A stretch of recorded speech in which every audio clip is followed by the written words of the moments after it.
Halo semua, kembali lagi di channel Paralel Lintas. Kini kita membahas tentang KUHP baru yang berlaku di Indonesia. Mari kita masuk ke pembahasan. Indonesia resmi memasuki babak baru dalam sejarah hukumnya.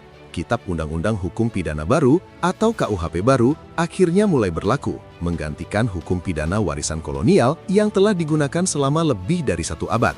Bagi sebagian orang, ini adalah kabar baik, simbol kedaulatan hukum, tanda bahwa Indonesia berdiri di atas kakinya sendiri. Namun bagi sebagian yang lain, KUHP baru justru memunculkan kecemasan, bukan karena perubahan semata, tetapi karena apa yang diatur, bagaimana ia diterapkan, dan siapa yang paling terdampak. Pertanyaannya sederhana namun krusial, apakah KUHP baru ini benar-benar melindungi rakyat atau justru membuka ruang pembatasan kebebasan yang lebih luas? Karena hukum tidak pernah hidup di ruang hampa, ia hidup di tengah masyarakat. Dan setiap pasal yang ditulis pada akhirnya akan menyentuh kehidupan nyata, di rumah, di ruang publik, di media sosial, bahkan di kepala setiap warga negara. Selama puluhan tahun, Indonesia menggunakan KUHP peninggalan Belanda. Banyak pasalnya dianggap tidak lagi relevan dengan konteks sosial, budaya, dan politik Indonesia modern. Dorongan untuk mengganti KUHP lama sebenarnya sudah muncul sejak lama. Tujuannya terdengar mulia, menyesuaikan hukum dengan nilai-nilai bangsa, memperkuat kedaulatan hukum nasional, dan menghapus jejak kolonialisme dalam sistem pidana. Dalam konteks ini, KUHP baru dipromosikan sebagai produk hukum nasional, sebuah langkah historis, sebuah simbol kemerdekaan yang tertunda. Namun masalah hukum tidak berhenti pada niat. Yang jauh lebih penting adalah isi dan dampaknya.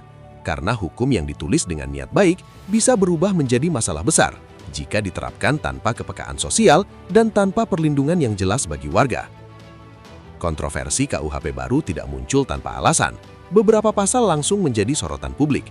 Di antaranya adalah pasal terkait penghinaan terhadap presiden dan lembaga negara, pasal yang mengatur moralitas dan kehidupan pribadi, serta pasal-pasal karet yang tafsirnya sangat luas. Masalah utamanya bukan hanya apa yang dilarang, tetapi siapa yang menentukan pelanggaran itu terjadi. Pasal dengan tafsir longgar berpotensi digunakan secara selektif, menekan kritik, atau membungkam suara yang tidak sejalan dengan kekuasaan.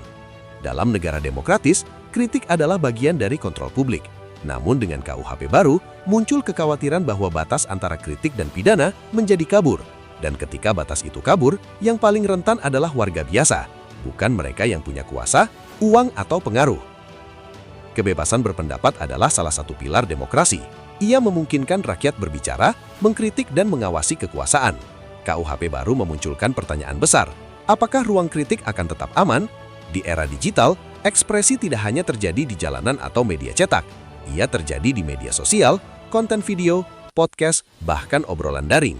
Pasal-pasal yang multitafsir bisa menciptakan efek yang disebut self-censorship. Orang tidak lagi bertanya, apakah ini benar, melainkan apakah ini aman untuk diucapkan. Ketakutan semacam ini tidak selalu datang dari penangkapan massal. Cukup dengan beberapa kasus, pesannya akan menyebar dengan sendirinya, dan ketika warga mulai diam, bukan karena setuju, melainkan karena takut, demokrasi perlahan kehilangan maknanya. Dalam praktik hukum, dampak terbesar hampir selalu dirasakan oleh mereka yang paling lemah.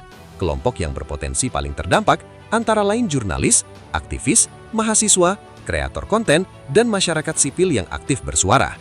Mereka bukan penjahat, mereka adalah bagian dari ekosistem demokrasi. Namun dalam sistem hukum yang tidak sensitif, mereka bisa menjadi sasaran paling mudah. Sebaliknya, mereka yang memiliki akses kekuasaan seringkali memiliki perlindungan tidak tertulis. Inilah ironi yang sering muncul. Hukum yang seharusnya melindungi semua orang secara setara justru terasa lebih berat ke bawah dan lebih ringan ke atas. Kontroversi KUHP baru juga menarik perhatian internasional, bukan hanya dari organisasi HAM, tetapi juga dari pelaku usaha dan investor asing. Mereka bertanya, apakah kebebasan sipil tetap terjamin?